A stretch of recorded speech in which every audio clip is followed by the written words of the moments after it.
Corría el año 1979. Los distintos diarios del Ecuador no hablaban de otra cosa. Niñas desaparecidas.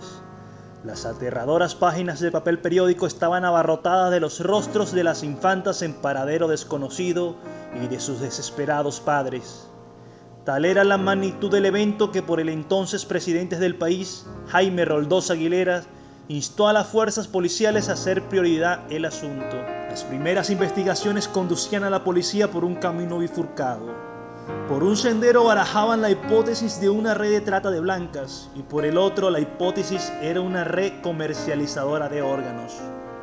A la luz de los hechos que estaban por desencadenarse, se hizo evidente que ambas teorías estaban completamente alejadas de la realidad. No fue hasta que las autoridades ecuatorianas se pusieron en contacto con las autoridades colombianas y peruanas cuando se percataron que en fechas próximas y en zonas fronterizas, niñas en el mismo rango de edad que sus desaparecidas habían corrido la misma suerte. Fue en Ambato, el lugar donde el enigma de las desaparecidas comenzó a aclararse.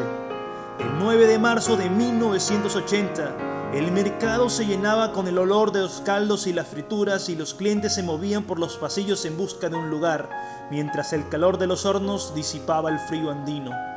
En un extremo del comedor, un hombre delgado, de aspecto desordenado, con el cabello sucio y aplastado, bajo una brillante capa de gomina, fijó sus ojos en la pequeña María de tan solo 10 años. Su mirada penetrante atemorizó a la niña. Se acercó y le ofreció unos pocos sucres para que la acompañara. La menor dudó y con la voz temblorosa alertó a su mamá. Carlina Ramón Poveda estaba a pocos metros, pues durante días había estado preocupada por su hija. No se despegaba de ella un solo instante y estaba siempre pendiente de sus movimientos. De desempeño raudo, Carlina, junto a otras madres vecinas e igualmente atemorizadas que ella, fueron en busca del sospechoso. Unos minutos después, a pesar de los intentos de fuga del susodicho, la turba lo apresó. A punto de ser linchado, la policía que patrullaba el lugar lo puso a resguardo. En primera instancia, los uniformados no daban crédito a las acusaciones de las mujeres. Pensaban que se trataba de un conato de linchamiento como otros varios que se habían presentado por la zona debido al miedo reinante entre los habitantes de la ciudad. Más tarde en comisaría, los uniformados, en pro de no perder en vano sus esfuerzos, decidieron probar suerte con el detenido. Un joven teniente se indicó al indocumentado de pertenecer a una red de trata de personas, a lo que el sospechoso se limitó a aducir que él era una buena persona y que tenía su corazón limpio. El hombre sonreía y mostraba seguridad en sus respuestas. Contó que se dedicaba a viajar y que trabajaba en lo que podía, que a veces pedía limosna y ayudaba a cargar bultos en los mercados, que se transportaba a pie de pueblo en pueblo y que para alimentarse consumía frutas que conseguía a la vera del camino, que no era ecuatoriano sino colombiano, que no tenía documentos y que su nombre era Pedro Alonso López. No fue hasta que el capitán Córdoba entró en escena que el caso tomó otros derroteros. Parando la violencia que el joven teniente había comenzado a emplear y valiéndose de otras técnicas de interrogatorios, unas más afables, la charla empezó a dar frutos. Córdoba le dio a Pedro Alonso un plato de comida y un paquete de cigarrillos. El sospechoso se puso de buen ánimo. Un lazo de amistad se empezó a tejer entre los dos. Hablaron sobre algunos temas banales antes de volver al tema de la red de trata de personas. Fue a propósito de esto que el capitán mencionó a las niñas y a la urgencia que tenía de devolverlas a los brazos de sus padres. Esta mención significó el giro definitivo. Al escuchar sobre las menores, Pedro Alonso asumió otra actitud. Dejó la timidez atrás y empezó a hablar. Aseguró entender lo que pasaba. Estaban equivocados, dijo. Las niñas no estaban en poder de ninguna organización, sino de un ser muy especial. Al principio los policías dudaron. ¿Era el principio de resolución del problema o solo se trataba de un loco y sus delirios? La sonrisa del sospechoso se ensanchaba. La réplica del capitán no se hizo esperar más y le preguntó sobre si ese ser especial era él. La respuesta fue tajante. Ese ser especial soy yo, y no busquen más a las niñas que están todas muertas. Durante las afirmaciones del sospechoso, el capitán, con el fin de comprobar sus dichos, le pidió que le indicara el sitio en donde había escondido a una de sus supuestas víctimas. López aceptó gustoso. Sin dilación se dispuso de una patrulla para realizar la diligencia. La noticia, aunque reinterpretada rápidamente, se extendió por los alrededores. Se hablaba de la captura de uno de los secuestradores. La esperanza de volver a ver a las niñas con vida se revivió. Desafortunadamente, esta ilusión pronto se convertiría en horror. López condujo a la comitiva hasta una hacienda donde sus palabras se igualarían con la verdad. Con suma pericia, López guió con exactitud a la delegación por parajes los cuales había transitado una única vez. Mientras tanto, su sonrisa inmarcesible no lo abandonaba al dar las instrucciones. En un paraje muy alejado, donde la densidad de la población era mínima, López indicó a la patrulla que se detuviese. Se apeó del auto y como un autómata se sumergió en un potrero. Luego, avanzaron hasta una vetusta caseta de madera. López se paró y dijo: «Aquí está la prueba, señores. Aquí tengo a una de mis muñecas». Los policías estaban convencidos de que se trataba de una tetra. Empero, una vez lograron forzar la entrada de la caseta, lo dantesco se hizo visible. Un pequeño cadáver encogido de forma antinatural sobre un viejo colchón. La incredulidad se tornó en realidad en un parpadeo. Aquel insignificante y siempre sonriente hombre era uno de los más prolíficos asesinos en serie de la historia de la humanidad. Los estudios determinaron que la víctima había sido violada en reiteradas ocasiones antes de ser estrangulada hasta perecer.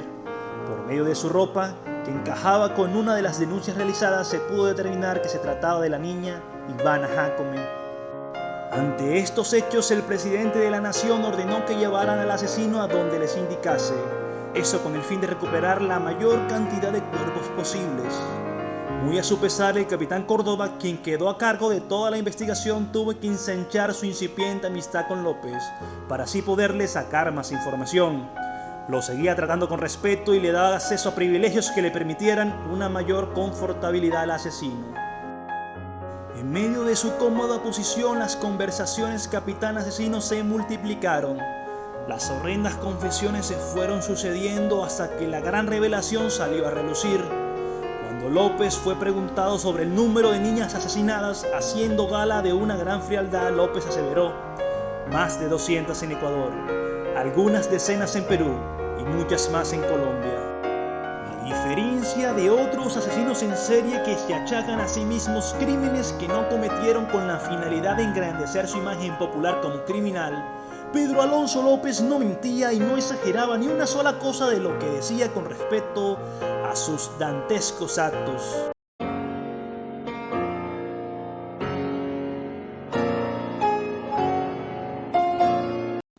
Ya convertido en alguien tristemente célebre, algo que le estimulaba sobremanera, el monstruo condujo al equipo policial por un terrorífico recorrido. Una a una fue descubriendo ante la horrorizada mirada de sus acompañantes los distintos escondites en donde había abandonado a sus llamadas muñequitas. El primer viaje los llevó hasta el cuerpo de Hortensia Garcés, una joven vendedora de periódicos. Para la estupefacción del cuerpo policial, para realizar dicho recorrido no tuvieron que andar una gran distancia. Entre los caminos de la ciudad, debajo de un puente, se hallaba su inerte humanidad. Después de descubrir el cuerpo, el asesino relató el hecho del caso. El día del homicidio se encontró con la menor Hortensia Garcés vendiendo periódicos en una céntrica esquina de la ciudad. Se acercó a la niña y le compró un diario para evitar que desconfiara de sus intenciones. Acto seguido, aprovechó su acento extranjero y fingió estar perdido en la ciudad. Enseguida, le ofreció una módica suma de dinero para que le sirviera de guía. La treta estaba armada y la pareja caminó algunos minutos entre una veintena de peatones que ignoraban la horrenda escena que estaba gestándose. López engañó con astucia a la niña, a quien hizo descender por las escarpadas faldas del cañón sin mayor oposición. Debajo del puente, a plena luz del día, la atacó golpeándola y desnudándola para luego violarla, dejándola semi-inconsciente tras su violenta actuación. Sin embargo, algo parecía incompleto. López necesitaba verla morir y le propinó algunas cachetadas esperando que se reincorporara. Una vez despierta, le besó la frente y las mejillas para estrangularla sin dejar de verla a los ojos. Luego, la estrechó con fuerza contra su cuerpo hasta que falleció entre sus brazos. A la mañana mañana siguiente ocultó el cadáver bajo una montaña de piedras.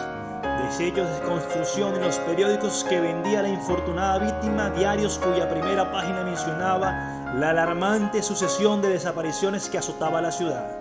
Los policías grabaron cada una de las palabras del asesino, al tiempo que los médicos forenses confirmaban que la niña había sido violada y estrangulada. Valiéndose siempre de la misma engañifa, el monstruo engañó, maltrató, desmayó, resucitó y volvió a desmayar a su antojo a una extensísima cantidad de niñas, a las cuales luego estranguló hasta la muerte.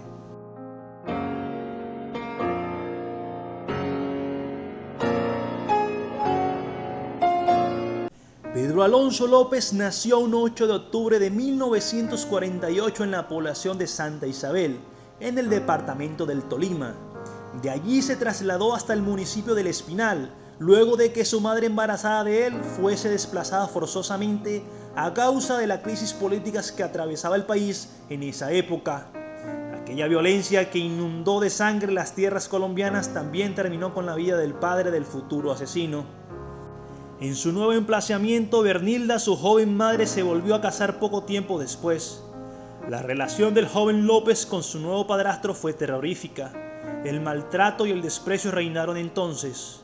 La relación con sus nuevas hermanas tampoco resultaba agradable. Igual de desagradable era el vínculo existente con su madre. Así se crió el pequeño Pedro Alonso, desarraigado del seno familiar, taciturno, retraído, acumulando rencor y siendo constantemente maltratado. Según cuenta el mismo asesino, en esa época veía a su madre mantener constantemente relaciones sexuales con su padrastro y con demás personas. A los 10 años de edad, el joven Pedro Alonso se escapó y partió con unos cuantos chiros encima con rumbo a la capital. Allí empezaría a forjar varias de sus costumbres. La principal, su transhumancia, la desarrolló junto a otros jóvenes indigentes vagando por cada rincón de la fría capital. Mendigar, robar y comerciar baratijas, que sería como se ganaría la vida en un futuro, también las empezó a adquirir en esa etapa. En algún momento de esa etapa, Pedro Alonso fue adoptado por una pareja luego de separarse de su equipo de indigentes. Estuvo en el colegio en donde destacaba en múltiples áreas del conocimiento. A esa familia y a la escuela en donde estudiaba las abandonó luego de que, según su testimonio, un cura intentase abusar de él. Otras aventuras y desventuras le deparaban al joven Pedro Alonso durante su infancia, hasta llegar, siendo ya un adulto, por primera vez a la prisión sindicado de robo. En la prisión también sufrió maltratos y humillaciones, pero Pedro Alonso no estaba dispuesto a soportar todo aquello. Al reo que más daño le había propinado terminó matándolo, siendo este desdichado la primera víctima mortal del asesino. Debido a esto, López extendió su estadía en prisión. No fue hasta 1978 que pudo recuperar su libertad. En libertad, el asesino empezó a andar nuevamente por las calles de Bogotá. Habían pasado 2 días apenas cuando López se cruzó con una niña a la que embaucaría, golpearía, violaría y terminaría por matar. Esa niña se convertiría así en la primera en una lista de interminable de inocentes e indefensas niñas, las cuales perecerían en las fauces del monstruo. El andar del asesino continuaría en Bogotá. Luego dio paso a otras ciudades y pueblos del país. Vagando y vagando por la nación, llegó hasta la frontera con el Ecuador. Allí llevaría su legado de horror por primera vez. Asimismo, haciendo gala de su usual comportamiento, continuaría hasta el Perú. En territorio inca, haría de las suyas hasta que las autoridades de ese país lo deportasen por estar indocumentado. Tras el impasse, el asesino regresaría hasta el Ecuador, en donde finalmente le dio rienda suelta a su frenesí asesino. No fue hasta que las valerosas mujeres de la plaza del mercado de Ambato lo detuvieron, cuando finalmente su vorágine se detuvo.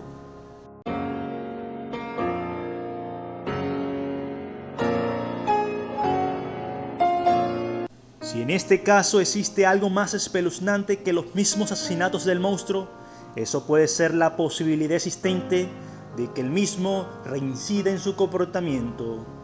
A pesar de las múltiples evidencias y de los vínculos existentes y comprobables entre el asesino y las pequeñas víctimas, Pedro Alonso López solo fue condenado a 16 años de prisión. Esto debido a que, En Ecuador las penas no son acumulativas y la pena máxima era en ese entonces de 16 años.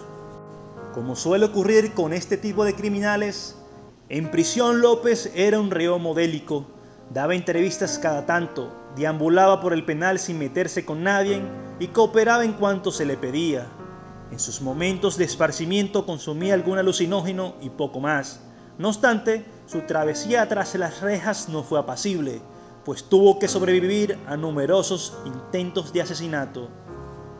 Así fue su vida en cautiverio hasta que en 1994 recobró su libertad. Pese a las quejas de los familiares de las víctimas y el temor de la sociedad, López salió de prisión. Sin embargo, no volvería a pisar las calles del Ecuador. Al no poderlo retener tras las rejas, la policía ecuatoriana lo deportó del país, valiéndose de que el asesino no tenía los documentos legales necesarios para permanecer en el mismo. En zona fronteriza con Colombia se lo entregó a las autoridades colombianas que no tenían ni idea de qué hacer con el monstruo. Pasaron días custodiándolo en un hotel que ellos mismos pagaban, hasta que un requerimiento legal que llegaba desde El Espinal, su pueblo, por fin arribó. Allí se les indicaba como principal sospechoso del asesinato de una niña de muchos años atrás. Las señas del caso no dejaban dudas de que se trataba de una de las tantas víctimas de López. Cuando parecía que el monstruo volvería a la cárcel, una tetra de la defensa lo salvó a medias de ese destino. Lo que estos proponían era un examen psiquiátrico, pues aducían que su defendido estaba bajo un estado psicótico, lo cual, de ser cierto, lo convertiría en inimputable. Así tal cual sucedieron los eventos. López no fue condenado a la pena máxima. Fue recluido en el ala psiquiátrica de la cárcel La Modelo, en donde vivió amenamente dando cátedra de su locuaz ser ante los distintos médicos durante 4 años. Después de ese lapso, ante el olvido de la sociedad colombiana de sus actos, López fue puesto en libertad con la condición de reportarse periódicamente ante las autoridades, algo que nunca sucedió. Así tal cual sucedieron los eventos. López no fue condenado a la pena máxima. Fue recluido en el ala psiquiátrica de la cárcel La Modelo, en donde vivió amenamente dando cátedra de su locuaz ser ante los distintos médicos durante 4 años. Después de ese lapso, ante el olvido de la sociedad colombiana de sus actos, López fue puesto en libertad con la condición de reportarse periódicamente ante las autoridades, algo que nunca sucedió. A partir de ese momento muchas cosas se han dicho sobre el paradero y el estado vital del consumado asesino, que si lo mataron sicarios pagados por los familiares de sus víctimas, de que si fue visto en Ecuador en donde estaba sembrando nuevamente el terror, o que simplemente vive en la indigencia en la capital colombiana. Nada de esto ha sido comprobado. Lo único veraz y comprobable es que cierto día, después de años desaparecido, regresó a la casa de su madre en busca de una pueril herencia. Ese mismo día partió del Espinal con un viejo colchón al hombro y unos cuantos pesos que su anciana madre le había entregado. No se ha sabido nada más.